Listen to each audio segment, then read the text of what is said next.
belonging to godly man endowed with divine nature. Text 4. Pride, arrogance, conceit, anger, harshness, and ignorance. These qualities belong to those of demoniac nature, O son of Preta. Hare Krishna. Sukamala Mataji. Thank you. Text 5. The transcendental qualities are conducive to liberation, whereas the demoniac qualities make for bondage. Do not worry, O son of Pandu, for you are born with the divine qualities. Text 6. O son of Pritha, in this world there are two kinds of created beings. One is called divine and the other demoniac. I have already explained to you at length the divine qualities. Now hear from me of the demoniac. Simi Mataji. Hare Krishna. Those who are demoniac do not know what is to be done and what is not to be done. Neither cleanliness nor proper behavior nor truth is found in them. They say that this world is unreal with no foundation, no God in control. They say it is produced of sex desire and has no cause other than lust. Vishwana Mataji. Thank you, Mataji. Text 9.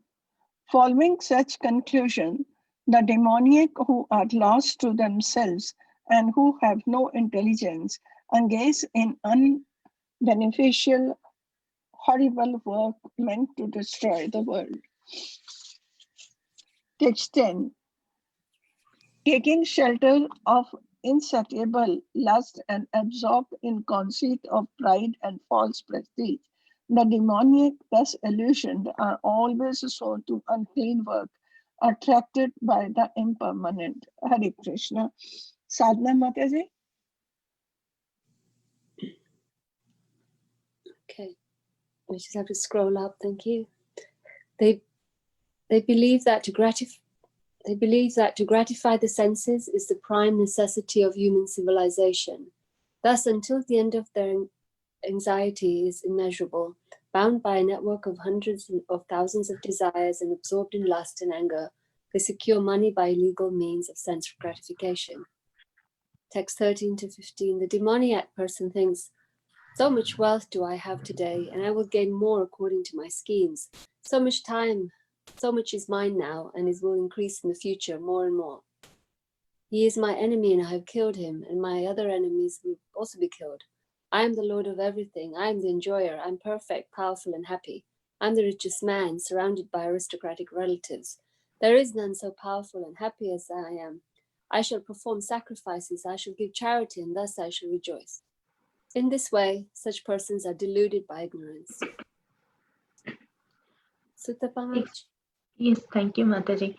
Take 16. Thus perplexed by various anxieties and bound by a network of illusions, they become too strongly attached to sense enjoyment and fall down into hell. Take 17. Self-complacent and always impudent, deluded by wealth and false prestige. They sometimes proudly perform sacrifices in name only, without following any rules and regulations. Hare Krishna. Vidyabuddha Mataji.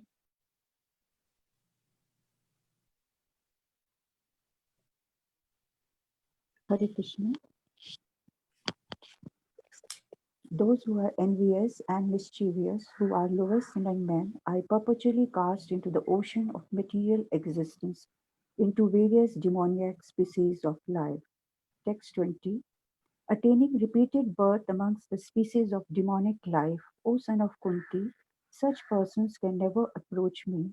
Gradually they sink down to the most abominable type of existence. Hare Krishna. Aruni Mataji. Thank you. Text 21. There are three gates leading to this hell: lust, anger, and greed. Every sane man should give these up, for they lead to the degradation of the soul. Text 22. The man who has escaped these three gates of hell, O son of Kunti, performs acts conducive to self-realization and thus gradually attains the supreme destination. Sonia Mataji? Sonia Mataji cannot read today, she told. Shruti Priya Mataji? He who discards scriptural injunctions and acts according to his own whims attains neither perfection, nor happiness, nor the supreme destination. Text 24. One should therefore understand what is duty and what is not duty by the regulations of the scriptures. Knowing such rules and regulations, one should act so that they may gradually be elevated. Om Tat Sat. Hare Krishna. Okay, so now we come to the reflection side part of the class. So let me know.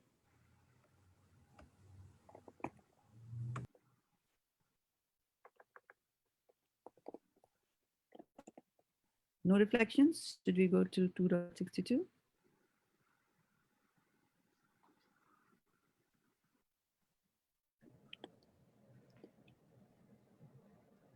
It looks like I think most people will fall under the demoniac category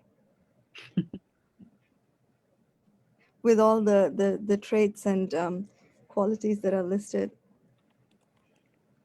Yep. It's true. Also, Mataji, freedom from passion for honor, right?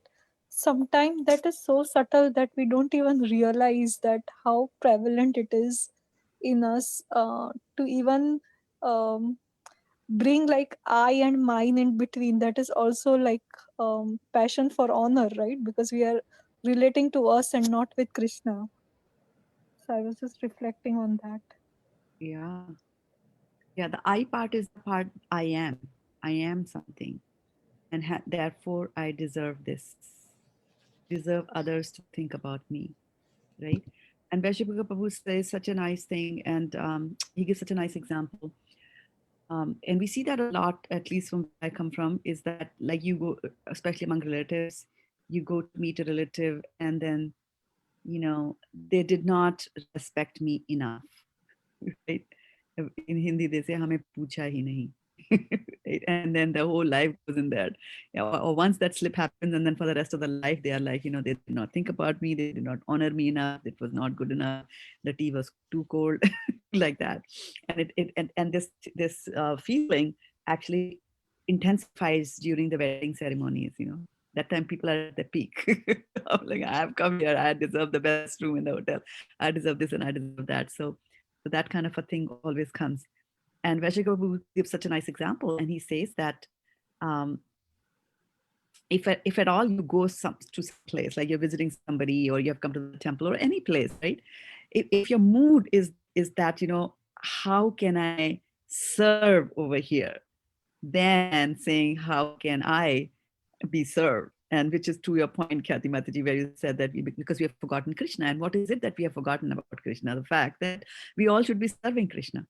We forget that, and it's like, I should be served, I should be served. And when you don't get served, the anger starts like that. So yes, I and mine, those are the two words, dangerous words. I am But something. isn't respect important? I mean, even in Krishna tells Arjuna, dishonor is worse than death. And he says I don't remember the exact words, but that, it's the duty of a Kshatriya to fight, and that to not get respect from your fellow man is the worst, worst fate that can befall one. And so he stresses respect over there, right? Yeah, he's stressing disrespect, actually, not respect. I mean, saying that disrespect is worse than gaining disrespect is worse than death. Death, right? Yeah. So what I'm saying is that there's a subtle difference between disrespect and respect, right? I mean, if you don't respect me, I'm fine, I'm neutral, right? But disrespect me, it's on the negative side of it, right?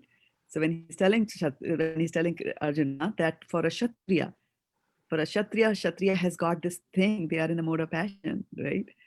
For a Kshatriya, if somebody disrespects them, something else happens to them, right? Then they will react. And they would rather fight and they will die in that fight than accept, accept the fact that, there's something about them that is worthy, worthy of being disrespected, if the worthy is the right word to use there, right? So Krishna is not emphasizing respect. When it comes to respect, we are always saying that give respects to others. give it to others, and not that you necessarily claim it. And which is what Arjuna was saying all the time. In the first chapter, Arjuna is talking about that it's fine, I don't want it. Only they had first said that, we are happy just ruling 5 villages, right? And it's not a very, I mean, like you look at the comparison between the cousins, right? One cousins is ruling in Indraprastha, or not Indraprastha, Hastinapur, and then the other cousins are having only 5 villages, 1 village each. So, but they were okay with that, because they were saying that my duty as a Kshatriya is to administer, and so I can't go and work and do those kind of things. I can't behave like a Brahmin. I can't work like a Shudra. I can't do business because I'm a Kshatriya. My duty is to administer. Let me just do that. So, so they were approaching it from that angle. So there's a subtle difference between the two, Rinimachi. It's about the direction in which the respect is, aimed over there. And we also have to remember that in those verses in chapter 2 of Bhagavad Gita that we are reading these days, that Krishna is especially in those chapters, especially in those verses where he's talking about disrespect as worse than death. If you're Kshatriya and you die, you'll reach the heavenly planet. So he's trying to convince Arjuna by giving him all kinds of explanations, and from various levels he's explaining it, right? So let's explain from the Karmakandi activity. You're a Kshatriya. If you win, you will enjoy. If you die, you will be raised to a heavenly planet. You'll enjoy even more, like that. So, if that is not that, let's talk about you. Would you like to be disrespected? And then slowly he raises his consciousness to a higher level, where he starts to saying, there's soul and soul doesn't die, and and this is what a yogi is, and he lives like a tortoise, and withdraws the senses, and so on and so forth. So to your point, yes, Krishna is emphasizing on respect, but we also have to see where he's coming from in those arguments that he's putting in front of Arjuna, because Arjuna had also put his case on various levels, right? On the grounds of compassion to others, on the grounds of community projects, on the grounds of women in the society, kids in the society, the right thing to do, my duty, my relationships and management and all that. So yeah, but good observation, Arjuna. But once we Addition, so respect, only the others will respect us. Is that right, Mataji? Yeah, but that mentality is not right. Giving respect to somebody because we expect respect and result is not the right thing to think, right? Not expecting. They may. Not necessarily. I mean, respect also comes at 2 levels. Like respect, one is the respect that is outwardly respect, right? And the other respect is that comes from inside, from the soul, that respect. Because people sometimes respect their bosses. They might respect the king because they know if I don't pay obeisance to the king, he's going to cut off my head, right? So that respect is there. So there could be people who are respecting you, and they might not be respecting you also at the external perspective, but they could be respecting you from inside. They never tell you, they never speak to you, they never come in contact with you, but they are respecting you, and you might not even know about that, right? So, but here Arjuna doesn't know that he has the qualities, but Krishna says that you have all, don't worry about it, you have the qualities, don't worry, you are not, for you are born with divine qualities and qualities. Yeah, because he's a devotee of Krishna, right? I mean, he's in the Sakya Bhav. His relationship with Krishna is Sakya Bhav. He's his friend in Golok Vrindavan, and they have just come down here to take part in this pastime, right? So whenever, yeah, we have to look at Bhagavad Gita from various perspectives. Is Bhagavad Gita really being spoken to Arjuna? Does he really need Bhagavad Gita? Telling us. Like, No, Mataji. No, he doesn't need it. He actually asked these questions for our sake. For us, for our sake, exactly. So that Krishna will answer, and then we will listen. And one of the things that I noticed here in this in this chapters that we were reading, does anybody remember coming across the word beneficial? Yeah. Where they were defining the demoniac qualities, and they would say that they are sworn to unclean work, and they do all that area. They were saying that they do work which is unbeneficial or not beneficial for others, right? And the interesting thing is that I noticed that in our scriptures, there's a lot of time that they mention the word beneficial to all. Like when the Srimad Bhagavatam actually opens, when they have the 6 questions that they're asking, and he says, "Iti samprasta samvisto," and he says that, you have asked very nice questions, and because they're beneficial to everybody. So they're always saying that, whatever acts that you're doing, whether you're speaking, doing something, creating something, destroying something, whatever you're doing, you have to see whether it is beneficial. Is there some benefit coming out of that or not? So so we have, I don't know what was the context in which I was bringing this up, but so there was this idea that, whatever you're doing should have some good consequences coming out of that, rather than I'm doing it for my own benefit, which the demoniac do, right? They say this whole world is just meant for enjoyment, so let me just go and enjoy there, enjoy like that.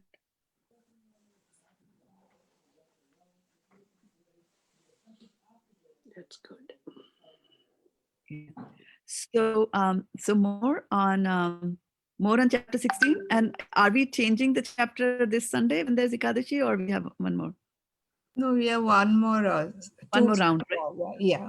One more round of, Yeah. of this chapter. Okay. So yeah, if there are any reflections, we can take that more. Any questions, reflections? Otherwise, we can also go to chapter 2 and do 16.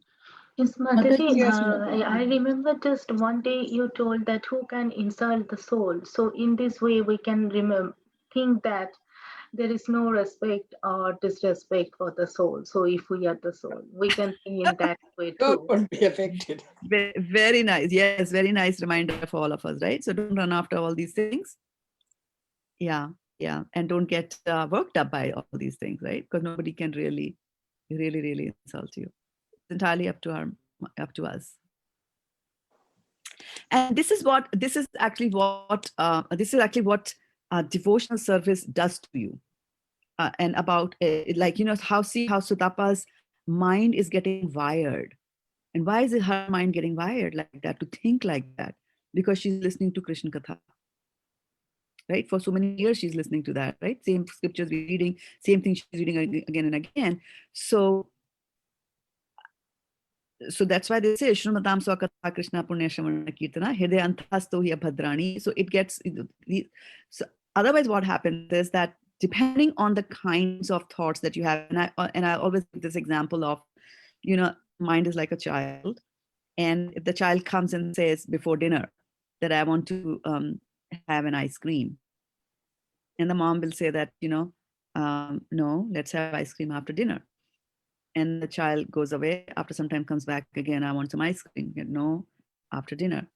2 or 3 times it's happened. Then the child starts bawling, then goes on the ground, cries. And the mother, to maintain peace in the family, will give the child some ice cream. And guess what? After that ice cream, no dinner, no space for dinner, right? Now, next time when the child needs an ice cream, what do you think the child will do? He will again lie down on the ground. On the to ground. take it. You'll be used to that. Immediately. He knows this is how you get ice cream. So these things are getting etched in his psyche, etched in his mind. So what happens is that for every situation, your mind has got a default response. There's a default response. So now, originally the child knew that if I'm getting hungry, this is what I'm supposed to do, go and beg my mom. And then afterwards, then there's no need for begging. This is the default response. If you're hungry, go lie on the floor and create a tantrum like that. So we have, and so how do you remove all these etchings? This is through your through Krishna consciousness. So usually our default response, if somebody insults us, what is our default response usually? Or of the demoniac? If somebody insults We us, give back. We also try and give back. give it back. Exactly. You gave me a ball, I'm going to hit it back at you, So that is the default response. And so now by listening to Krishna Katha, now what you're doing is, this is also called, as Vaishnav Prabhu uses a very nice term, he says, mending the mind's algorithms. So algorithms, rules. So there are rules in the mind which says, hey, if somebody says this to me, you're supposed to say this to her or him back. That's algorithm. That's a rule that has been set in the mind. Now you have to change those algorithms in the mind. Or the Yeah, default in behavior. psychology, it is called as classical conditioning. There you go. And that's Yes, Krishna, yes, yes. right? That's And Mhm. Krishna Mataji, telling us. Yeah. sometimes we don't give it back, but we that stays in our mind for so many days that it takes a while to erase it sometime. So Yes. And then, giving yeah. back might not be the natural response, but not able to remove it from our mind immediately is something that doesn't come naturally to us. It doesn't come naturally to us. It stays there. And then while it stays there, what does it do? It consumes us. It consumes It us. consumes us. Exactly. It consumes you like nobody's business. Yeah. So it is like at thinking and feeling level, but then Mhm. it's like nazar hati durghatna ghati, then it can come to willing and acting action anytime. Yes, yes. And you know what? The trigger could be something else. The trigger for that durghatna, for that, you're feeling bad, you're controlling, but the mind is presenting more and more and more and more things for you. And then you know what? Not even, I mean, somebody insulted you, and maybe in the home, and then you are keeping it to yourself and feeling hurt and all that, and that person stopped stop bothering you, but then somebody else comes and bothers you, and maybe you are very helpless against the second person who's bothering you. So what do? You turn to the first one, and it comes out like that. So this is how it happens. Yeah. Yeah. But then, Shraddha Mataji, which is the better of the two evils? To let it out and forget about it, or keep harboring it inside and feeling badly about it? Let it out, but here comes the but. That there is a way in which you let it out, right? You don't have to necessarily let it out to that person. You might not be in a position. It could damage relationships, right? Or damage careers like that. So you don't let it out at that time. Easiest way to let it out is to write it down. Write it down, and there the page is flushed it off. Yeah.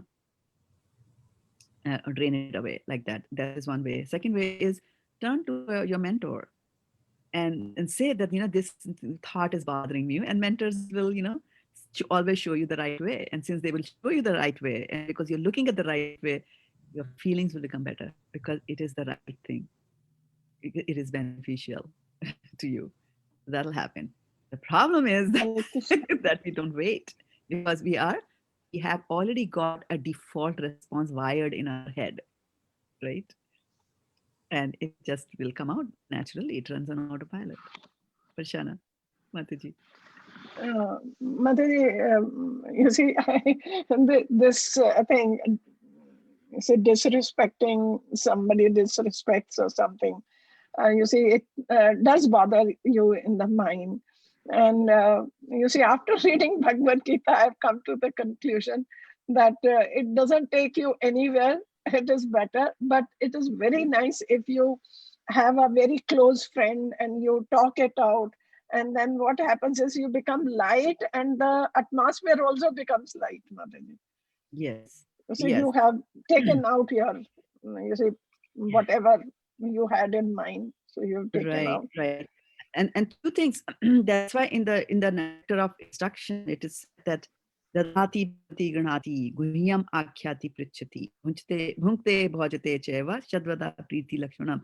He says that there are 6 factors that lead to good relationship between the devotees. So dadati prati granati, giving things and giving gifts and receiving gifts is one way, right? And so there are 2 ways, right? Give and receive. So there's 2. And then the second one is guhyam akhyati prichati. You talk to them in confidence and inquire from them in confidence, right? So that's the second part. So 4. And then the last one is bhunkte bhajate seva. Offer them prasadam and then have prasadam with them. So dine with them. Roti torna saath mein, what they say, right? So those are the 6 factors that will bring priti lakshanam, that will bring you closer to the devotee. And the best thing in your life that can happen to you is for you to get close to a devotee like that, because they are the best in the world. So that's one thing. And second thing, so you need somebody to do all these things with, right? Likely your mentor.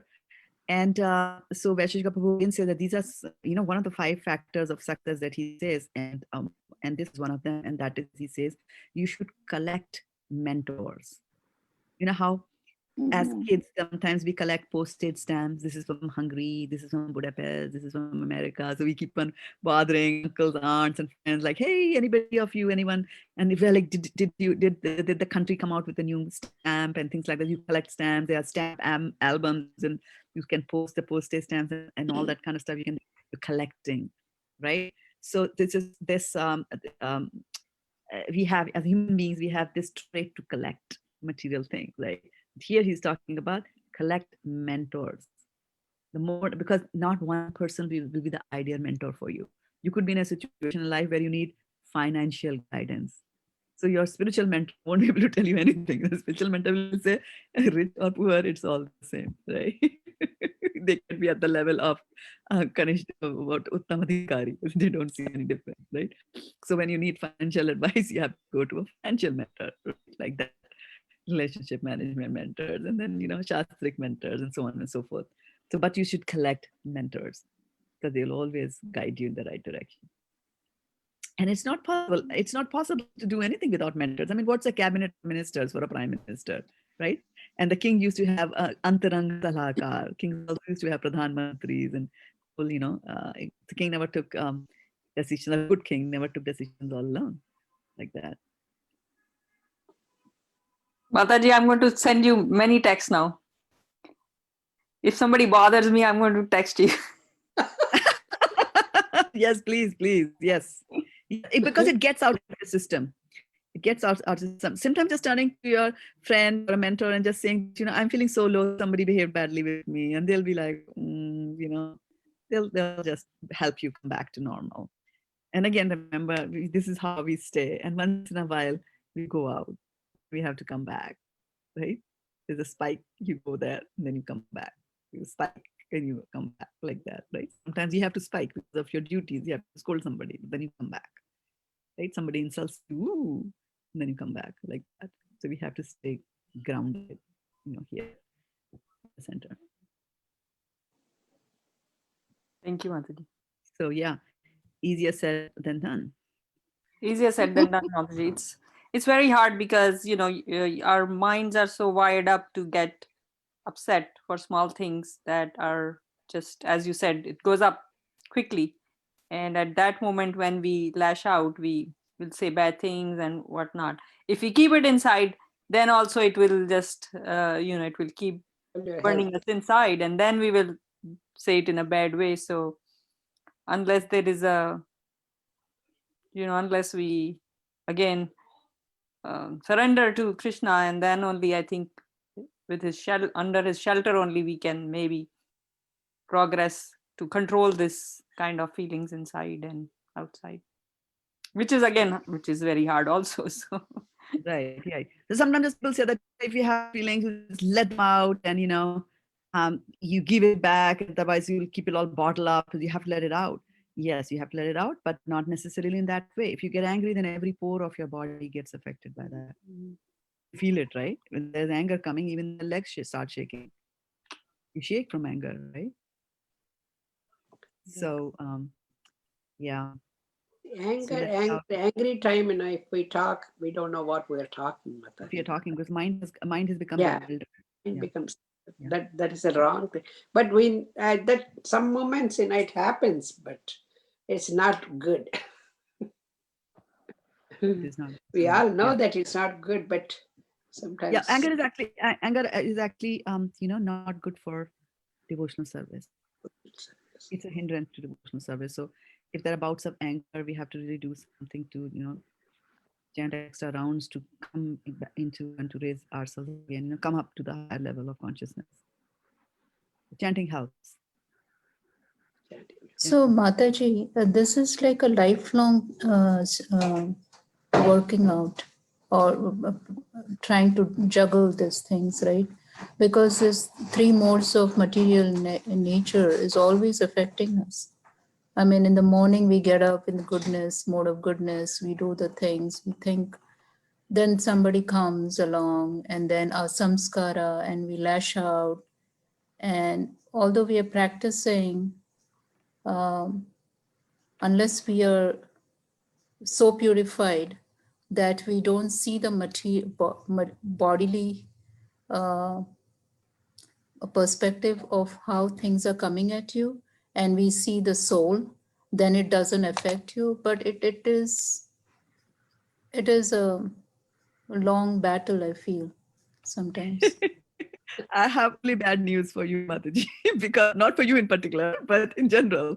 And that is that this battle is actually many lifelongs. Because the sanskaras get carried to the next life, right? The mind goes to the next life, the next body. And they are all written there, recorded very nicely. And they will surface at the right time.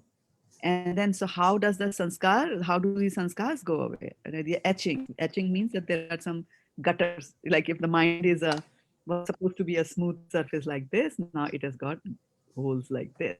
So this hole has to be filled, right? And what do we fill this hole with? Right? We fill it with transcendental thoughts, right? That will amalgamate it very nicely because transcendental thoughts don't go away. So you have to constantly keep on purifying your mind. And one of the verses says, Vidyate hridaya granthis chidyante sarva samshaya. Granthi, granthi is a knot. We get tied to concepts. There's a granthi, I am this. I should, and hence I deserve this, Oh, I am that, hence I deserve this, or I'm this, so I deserve that.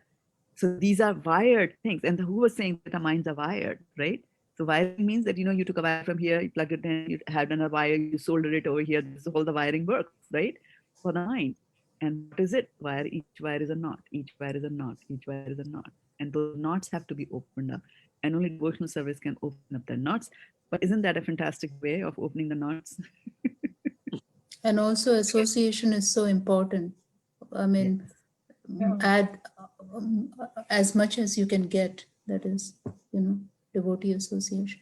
Yes. And on the other hand, if you associate with something different and something other, then the result will be very different. And so in association is also called as, in Sanskrit, what is association called? Sangha. Sangha. Sangha. Sangha. Yeah. Sangha. Sangha. Devotee Sangha. Sadhu Sangha. Sadhu Sangha, right? Sadhu Sangha, like that. So association is Sangha. Whose Sangha are you keeping these days? Getting up late and like that. So who are you associating with these days? Your behavior has become like that. So you might ask that question, right? So Sangha, the Sang word is actually derived from Samyog. Samyog. Yog means to connect. So Sangha is that when you are connecting, and that connection can happen to a different degree of, of getting entanglement. And it is good to be entangled in devotional service, but you can get entangled in material things also because of the Sangha that you are keeping. And there is so much around us that is prompting us to continue to have Sangha with the material world. So can you tell me what are the external factors that encourage you to increase your Sangha with the material world? What you say, association? Friends, Mataji. Friends, okay, that's News. Yes. TV. Television, right? Yeah, social media, actually, everything. Social media, right? So you see, I was talking about that we all have a default behavior. Many things, right? For everything, usually because of living for so many lifetimes in this body and all that is mess is already there in my mind. So I already have a default behavior. Now you can imagine that if I was an alcoholic, right? And I'm driving and there's a billboard that shows the big bottle, what will I do? I'll take the first exit, punch it and find out, where's the next liquor shop and go there by default behavior. So you see that your default behavior which sometimes is also the instinct, but not always. Your default behavior is etched there, from many lifetimes, and your default behavior will surface. The guy was fine and nice. He was sitting in Alcoholic Anonymous, groups and things like that. Very nice. And then so show him a bottle, and then he, stops the car and starts hunting for the bottle. So why? Because this default behavior is there. This is how I should behave. There's a bottle, I have to drink it. And so now this person, how did he make the sangha or the connection or the association with the bottle? How did he make that association? What happened? Why did he was driving? While driving, he saw it. You saw it, right? Okay. And from what do you see? What instrument do you use to see? Senses. Senses, eyes. Senses. So now you see how your senses make the connection. So your sangha, the material world, happens via your senses. Ooh. So that bottle, which is there, it's a billboard. Today there's a bottle painted there. Tomorrow somebody will pay money, or that lease dies down, somebody will come and paint computer there and say, hey, is your computer secure? Something like that, right? So it's a different thing. It's dull matter. It's paint.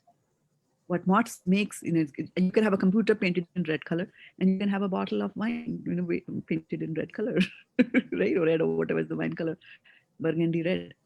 So, but what makes the distinction? The senses. Senses, nice. And then they carry the information into the mind. Mind has got a default behavior. So that's why they say that it's very important to control the senses. And Krishna says that lowest of all is the dull matter. Above the dull matter is the senses. Because senses can do something to the dull matter. They interpret or, captures aspects of it and present it to the mind. And above the senses is the mind. And above the mind is? Intelligence. Intelligence. Above the intelligence is? The soul. And above the soul is? Super soul. Super soul. Super soul. So this is very, very important to understand that what does it mean that above the soul is the super soul? We understand that Lord is Paramatma. That is fine. And he's God. He's all powerful. He's the best. I know. He controls everybody. I know. But what is the significance of saying that above the soul is the super? What is the significance of that? He will keep a record. Sorry? One more time. That it is controlled. Control. The soul is controlled by the super soul. Is the soul controlled by the super soul? Is he really? Should be. Should be? Should be or is? Should be is good. But is it? No. I thought all the souls have independence. Yeah. No. Because the soul starts relating to all the other things. It forgets its connection. Every connection and relationship, right? That is what is false ego, thinking I'm something separate from Krishna. So the soul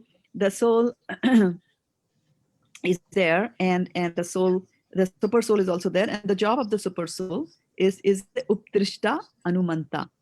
So uptrishta means that it is observer. It is just observing what you are doing, what you're thinking, and finally materializing. See, it's observing, and anumanta also, it also give you permission to do that. Permission is always there. By default, the permission will always be there. Paramatma will give you that permission. Although it says not a blade of grass moves without his commands, but he will let you do it. And that's why we go and do abominable things, because he gives us the permission. Because when you want to do it, you do it. That's his approach. That's his mood, right? But what does it mean in this context? That the super us, that the super above the soul is the super soul. What does that mean? What is the significance of that statement for us as devotees? Hare Krishna, Mataji. Hare Krishna. Mataji, in Srimad Bhagavatam, it is given, the example is given of the two birds. And very nicely, you see, it is being explained there that The soul is doing whatever it wants to do because the God has given the free will. But the super soul is sitting behind and watching. But the person who is doing, the soul is doing the thing, doesn't look back. But once it looks back, it gets the direction, right direction. So that is why super soul gives us the direction to go on the right path. So that is what I feel super soul helps us. Provided we look. Absolutely. Oh, no, no. Look towards him, provided. So here's the thing that, suppose I'm living with somebody who's my equal, right? And I do my own thing, don't consult the equal that is right next to me, and that's fine. I'm doing my thing. And the day that I'm in a dire situation which I cannot handle, if I turn to this person who's my equal, what can that person do? He's equal to you, or she's equal to you. They have the same powers as you have, right? But the significance of this is that you have somebody so powerful inside you as the super soul. And by the way, he's more powerful than you are. So when you are in a situation that you cannot handle, all that you have to do is to surrender to the super soul. God. And say, now I cannot, no mas, I cannot handle it. You please, Yes, please take care. I fully agree, Mataji. And this is surrendering. It really helps. You see, Exactly. whenever there is a situation, you just held on to your head and say, "Oh my Lord, I can't do anything. You are the one who can direct me," and He really directs you. He really Yeah. directs you. Yeah. So, Mataji, when you are saying super soul, you are saying we have soul and we have super soul, right? Yes, in your heart area. Soul Yeah. is soul is soul, but super soul is Krishna. Yes. Krishna in the form of Shiro Dakshay Vishnu. Okay. But our soul, how is that soul connected to then super soul? How is the soul? Super soul is the soul of the soul. No, I got cut off. What super soul is what? Super soul is the soul of the soul. Soul of the soul. Okay. Okay. Soul of the soul. So So he's Paramatma. He's there to, number one, Updrita Anumanta. He's seeing all that you're doing, and then he's giving you permission. That's a neutral thing. You want to do it? Okay. You want this? Okay. Like that. And then when you turn towards Krishna, like you have done, right? Turn towards Krishna, he's very happy. And now there's eye to eye contact, right? So to speak, metaphorically. But, and then if you're willing to listen, he will speak. If you're not willing to listen, then he will keep quiet. and how we do know that we are, we are talking, or is it because of our The mind is desire? talking. Or Right. Yeah. Is it because the mind is talking? Is it because Krishna is talking? This will come through practice. This will come because we are all doing sadhana bhakti. Slowly, slowly, slowly with practice, you will know. And with mentors also, you will know. I mean, there was one person who came to Srila Prabhupada and said, Srila Prabhupada, one devotee, and said, Srila Prabhupada, I'm chanting. I love chanting. And, as soon as I sit down and chant, a blue light comes, I'm able to see a blue light. And Prabhupada said, keep chanting. The blue light will go away. See, sometimes the mind is telling, hey, this is Krishna. You're done. You're enough. You found Krishna. The blue light, blue, Krishna is blue. Right? But then you go to a mentor or to a guru, and guru says something completely opposite. You keep chanting, the light will go away. Like, that blue light is a disturbance for you. Right?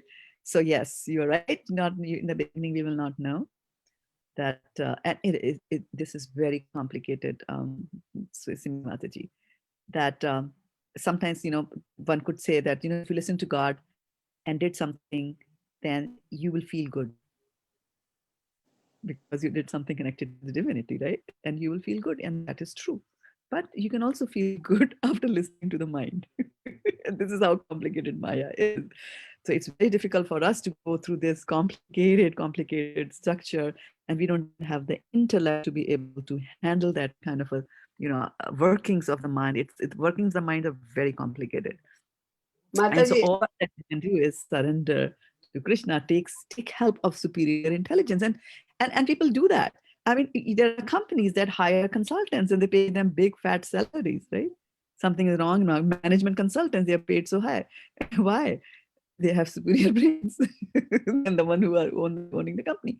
So always go out to somebody who is better than you, and they will be able to solve your problems. And was it Vindhyavali Mataji?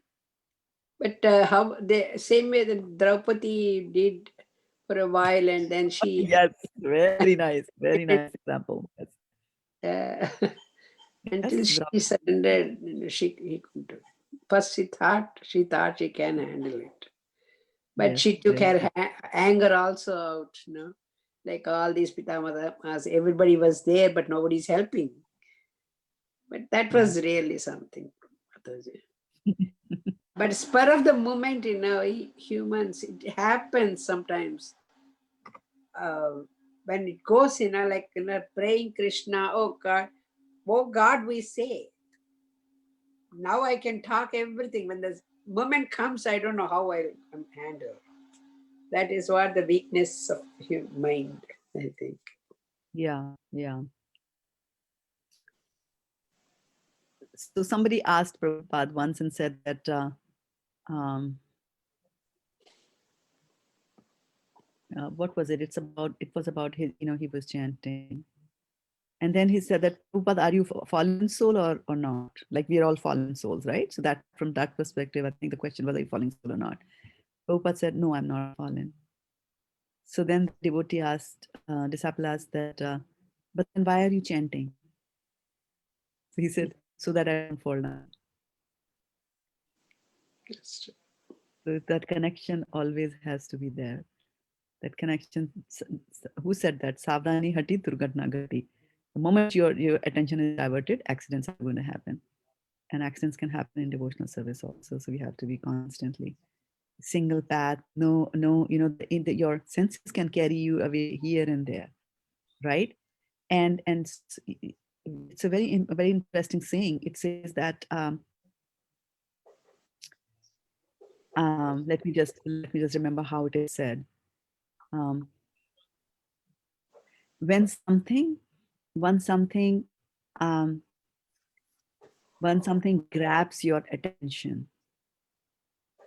So I was driving on the road, and I saw this billboard, right? The bottle of rum, right? So I'm driving on this. So the bottle of rum caught my attention or grabbed my attention. So things that grab your attention ultimately grab you.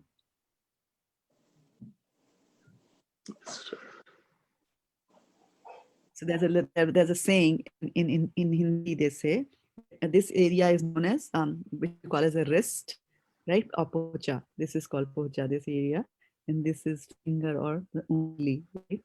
So this ungli pakad ke pocha pakarna. So this is how the senses, the external objects will grab you. Little by little.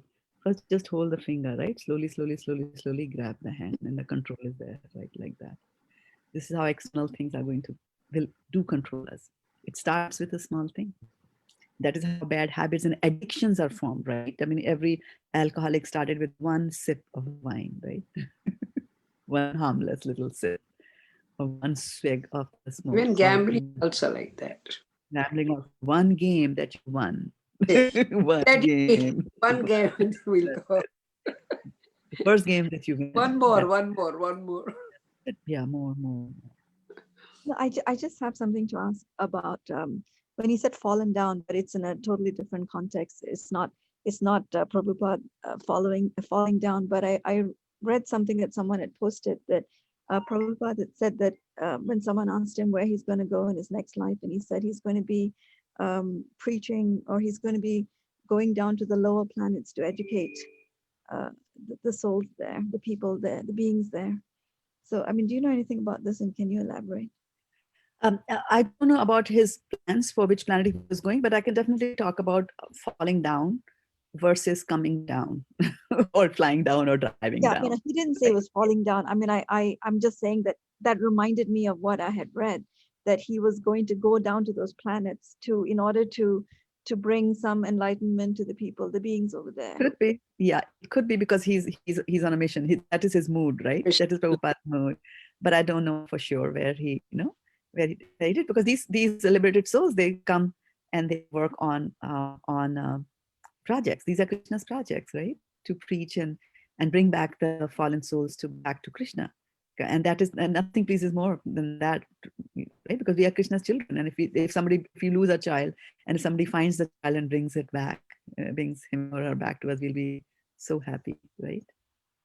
Right. So Varshana, you've raised your hand, and please go ahead, but we have only 2 minutes because others will start coming. It's Yeah. Okay. Go ahead. No, Mataji, when this in ISV once His Holiness Radhanath Swamiji had come when Priya was initiated that time, and Priya I was Kishori. also there. Priya Kishori. Priya Kishori. And yes, Mataji. And Mataji, some devotee, I was not very, I had no qualification to go and talk to him. And I was just standing behind and listening to him. And one devotee came and asked him that I'm a fallen soul. Then he smiled and said, you have to do devotional service to rise up. Don't stay fallen always. Yes. Do devotional service to rise up. I really liked that statement and kept it with me. I really liked it, Mataji. Exactly. So we have to It's work not about hard. falling down. Yes. And it's not about falling down. It's not about falling down. It's about how quickly do you get up. Like, when we have little kids, that little child, your son, daughter, they will fall down. And then, they start crying. And then what do you say? No, get up, get up, get up, get up. And they get up and they stop crying. Right? Why the crying stops, I don't know, but it stops. Yeah. So, Yes, Mataji. good point, yeah. Thank you.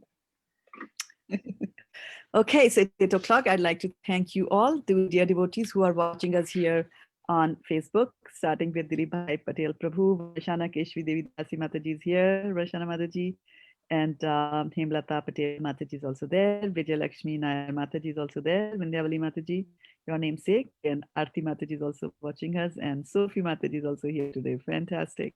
And of course, all of you here, dear devotees who joined us from different parts of the world. Thank you So so you have much. to go. No, I'm not going. I'm staying here. And anybody who stays here will get a target.